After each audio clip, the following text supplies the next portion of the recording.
Apa itu perilaku politikus di tanah air Indonesia ini? Fakta data, pemilih terbanyak saat ini usianya di bawah 39 tahun pada saat Pilpres dan Pileg di tahun 2019 kemarin yang merupakan 55% pemilih. Makin ke bawah usianya, makin banyak hal yang mereka kurang dapat informasi tentang sejarah perilaku politikus tersebut sebelum-sebelumnya. Berbeda dengan yang di atas 55 tahun, di mana mereka kenal 6 zaman. Zaman Soeharto, zaman Habibie, zaman Gus Dur, zaman Megawati, zaman SBY, hingga sekarang, zaman Jokowi. Untuk itu ada baiknya kita refresh mengingat sedikit fakta data.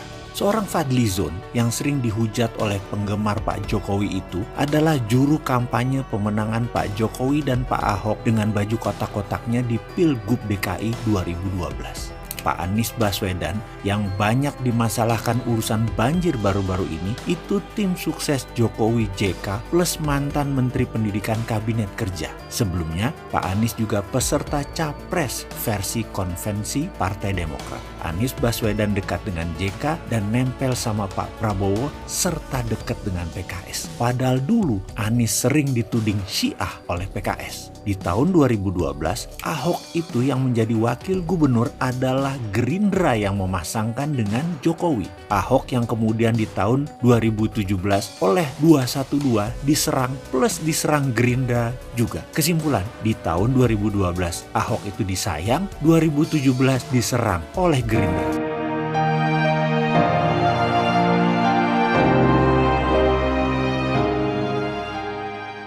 Informasi berikut ini untuk mereka generasi milenial dan generasi Z yang berusia di bawah 39 tahun agar mengerti apa itu perilaku politikus di tanah air Indonesia ini. Fakta data, pemilih terbanyak saat ini usianya di bawah 39 tahun pada saat Pilpres dan Pileg di tahun 2019 kemarin yang merupakan 55% pemilih. Makin ke bawah usianya, makin banyak hal yang mereka kurang dapat informasi tentang sejarah perilaku politikus tersebut sebelum-sebelumnya. Berbeda dengan yang di atas 55 tahun, di mana mereka kenal 6 zaman. Zaman Soeharto, zaman Habibie, zaman Gus Dur, zaman Megawati, zaman SBY, hingga sekarang, zaman Jokowi. Untuk itu ada baiknya kita refresh mengingat sedikit fakta data.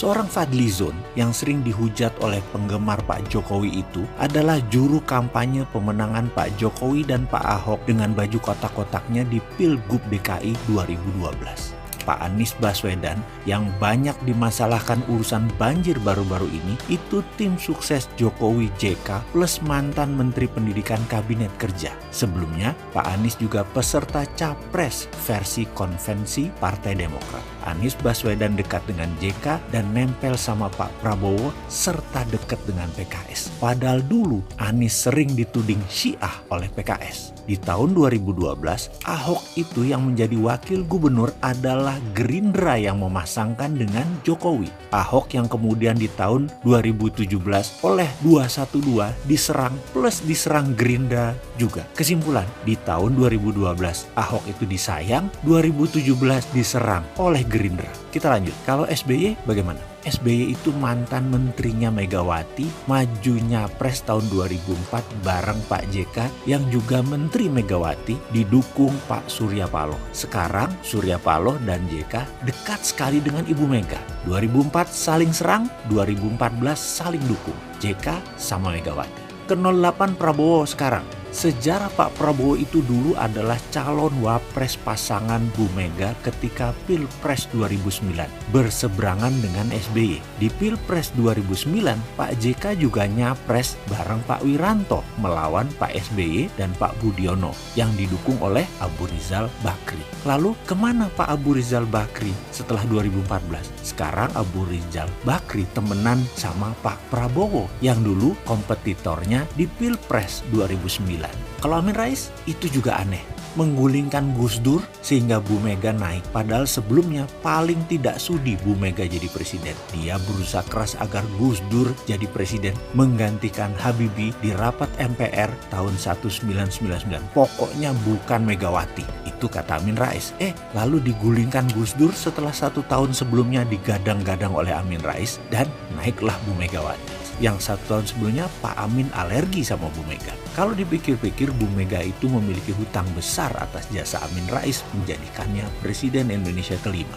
Pilpres berikutnya Amin Rais melawan SBY. Amin juga berseberangan dengan Prabowo di Pilpres 2004 dan 2009. Sekarang Pak Amin Rais akrab dengan Pak Prabowo. Padahal dalam agenda di tahun 1998, Pak Amin ini menarget Letnan Jenderal Prabowo untuk diamankan dalam tanda petik. Sekarang Prabowo mengamankan Amin. Kalau PKS, semua juga sudah tahu ceritanya. Para kadernya menyerang dengan black campaign menjatuhkan Pak Prabowo di Pilpres 2009 dan di Pilkada DKI 2012. Lalu sekarang berteman akrab sama Gerindra yang selama zaman Pak SBY PKS adalah musuh bebuyutan Gerindra. Di zaman SBY, PDIP dan Gerindra oposisi, sementara PKS masuk koalisi di Satgab zaman SBY. Sekarang diklaim Gerindra PKS mitra lama. Bingung nggak tuh? Kemudian penulis Fatwa MUI menjadi wapres yang tadinya seakan berada di kubu berseberangan sekarang menjadi satu perahu. Bahkan para pihak sudah menganggap selesai masa lalu, yaitu Ahok di penjara 2017. Sekarang sudah saling memaafkan antara Pak Ahok dan Pak Ma'ruf. Dan hal ini seperti biasa saja di dunia politik. Ikut angin, lalu ubah layar dan miring ke yang menang. Hal itu biasa. Tadinya lawan karena kepentingan jadi kawan, itu biasa. Tadinya saling serang kemudian saling rangkul, itu biasa. Yang kasihan kan para fans, para kaum yang saling serang dengan memberi label seperti cebong, kampret. Mereka sering jadi bingung dengan drama apa yang dimainkan para elit dari tahun ke tahun. Para fans jadi emosi, menjadi murka begitu pujaannya tidak punya marah yang sama dengan diri mereka. Para fans masih menggenggam marah, para elit sudah posisi masing-masing dan dapat fulus. Fans Ahoker pernah sebel sama putusan Jokowi ambil Pak Ma'ruf yang fatwanya menjerujikan Ahok. Namun tak lama kemudian logika mencari pembenaran mulai muncul setelah minum menyeruput kopi. Akhirnya menemukan lagi alasan untuk membela pujaannya dan mencari lagi bahan untuk mencela lawannya.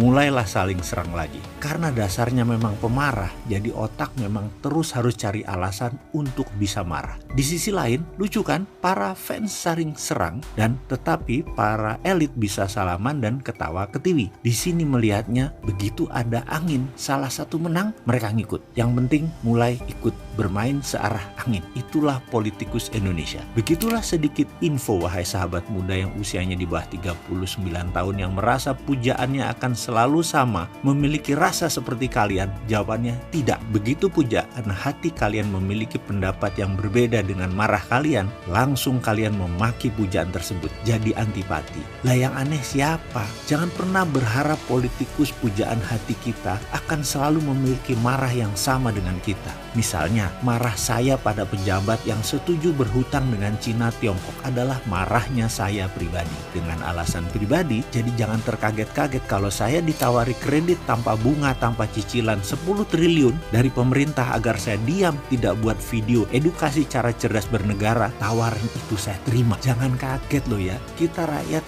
ini di bawah sudah sering diobok-obok perasaannya. Persis seperti sapi, tiap hari susunya diperes-peres tapi nggak dikawin-kawin. Coba bayangin. Pada ngerti kan sekarang? Ya wis talah, sekarang biasa aja deh. Ayo bisnis.